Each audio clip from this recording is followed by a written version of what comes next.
Hello students, जैसा कि आप सभी को पता ही है, हम बहुत टाइम से कौन से टॉपिक कर रहे हैं, types of invoice. Different situation में कौन सी किस कैटेगरी का इनवॉइस बनाना है, जैसे हमने डिस्कस किया रिफंड वोचर, काफ़ी टाइप के हो गए ना। तो आज मैं लास्ट है हमारा हमारा 10th पॉइंट और 11th पॉइंट। ठीक है, इसको हम आज क्लोज कर देंगे इस टॉपिक को।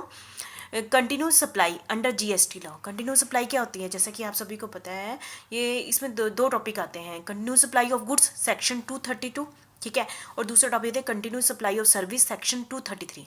कंटिन्यूस नाम से ही पता चला है, जिसमें आप रेगुलर, जैसे एक सप्लायर बाहर को रेगुलर सर्विस देता रहता है, ये रेगुलर गुड्स की सप्लाई करता रहता है ना। तो मुझे पता है कि अगले महीने आना है, मेरा एक परमानेंट पर्सन सप्लायर है ना। तो आज दिया तो उस केस में जो इनवॉइस है वो कैसा बनेगा, ठीक है। तो क्या टाइम लिमिट क्या होगी, तो तब टाइम लिमिट क्या होगी टू इशू इनवाइस, जो इनवाइस की टाइम लिमिट क्या होगी, किस डेट को हम होगा, क्योंकि हमें पता है आज भी सप्लाई करी, कल भी फिर से करनी है, परसों फिर से करनी है ना।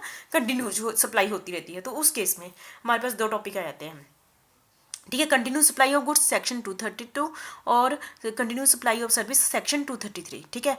Time limit to issue invoice under continue supply in case of continue supply of goods section 31(4) और in case of continue supply of service section 31(5), ठीक है।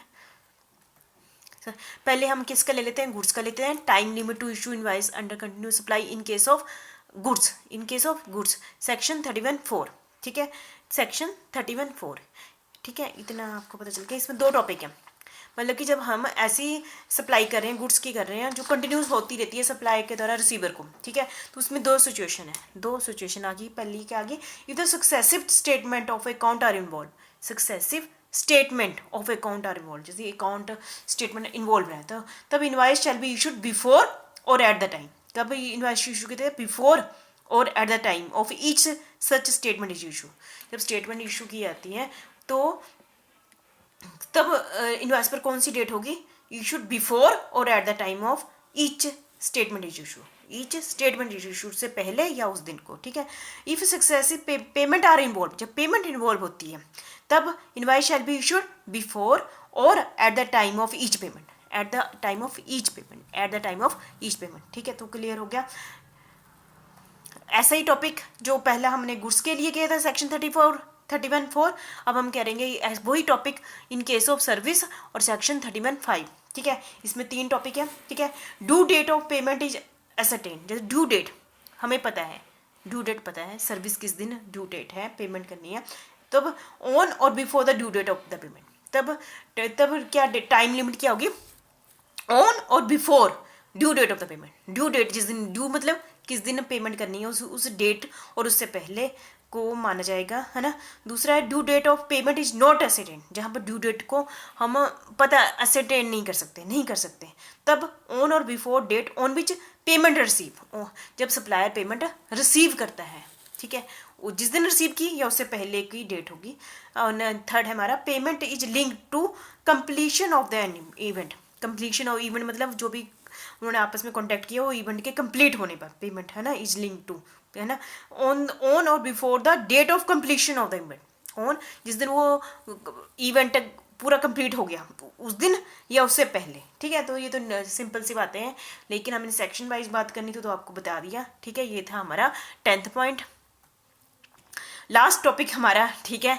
कई बार ये होता है ना, जो सप्लायर बायर को सामान बेचता है उसको कहता है कि तुम ले जाओ सामान ना, और यदि देख लेना, यदि पसंद आ गए तो रख लेना, नहीं आए तो वापस कर देना, है ना। मतलब कि invoice in case of goods Saint on approval for sale, या तो यदि आपने रख ली, अप्रूव कर दी तो सेल होगी, अप्रूव नहीं की तो रिटर्न कर देना, ठीक है। जब वो सामान ऐसे पकड़ाता है, ऐसे नहीं कि आप उसको भी सिक्योरिटी चाहिए ना, जब इस बेस पर तब भी वो वोचर बनाएगा, तब भी वो इनवाइस बनाएगा, ठीक है। तो तब भी वो इनवाइस इशू करेगा सप्लायर बायर को, चाहे भाई उसका पक्का नहीं हुआ काम कि उसने खरीद लेना है, ठीक है। तो इसके बारे में बताया गया है सेक्शन 31(7) में, ठीक है। तो उसके केस में time limit to issue tax invoice, time limit to issue tax invoice, तो कहते हैं दोनों डेट में जो पहले आ जाए, time limit to issue tax invoice. कौन सी टाइम लिमिट है टैक्स इनवाइस की, टैक्स इनवाइस आपको पता ही चल गया अब तो।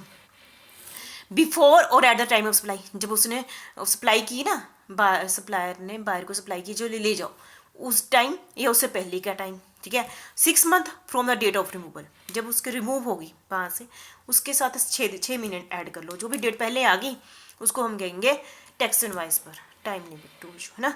और दूसरा केस क्या आ गया, time when goods are removed. Removed मतलब क्या हो गया, बिल ऑफ सप्लाई में भी इशूड, उसमें कौन सा हम यूज़ कर सकते हैं, बिल ऑफ सप्लाई में भी इशूड, ठीक है।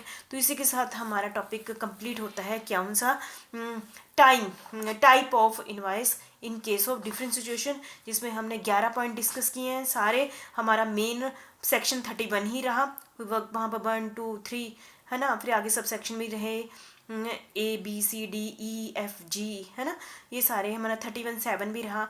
ये सारे आपने सेक्शन बाय टॉपिक कर ले रहे, जितना भी आपने सुना होगा तो आपको लग गया होगा सारे सिंपल इजी टॉपिक हैं, और इनवाइस के बारे में पता चल गया। इसी के साथ मैं इनवाइस टॉपिक को भी खत्म कर रही हूँ, कि चैप्टर है, चैप्टर में आगे दूसरे पॉइंट्स हैं। इनवाइस टॉपिक इसी के साथ खत्म होता है। टैक्स इनवाइस किसे कहते हैं, हमने कर लिया। टैक्स इनवाइस सप्लायर बायर को देता है, ठीक है। कुछ केसेस में हमने अभी पढ़ा, RCM के केस में जो कौन बनाता है, रिसीवर बनाता है, ठीक है। इतना आपको पता चल गया। और टाइप्स भी पढ़ ली, पेपर में आपको ये क्वेश्चन आ सकता है, टाइप्स ऑफ, है ना, तो ये भी प्रोविजन क्या है, टाइप्स भी कह लो, ठीक है। ये सारा आपने कर लेना अच्छे से ये टॉपिक, ठीक है। Thank you very much.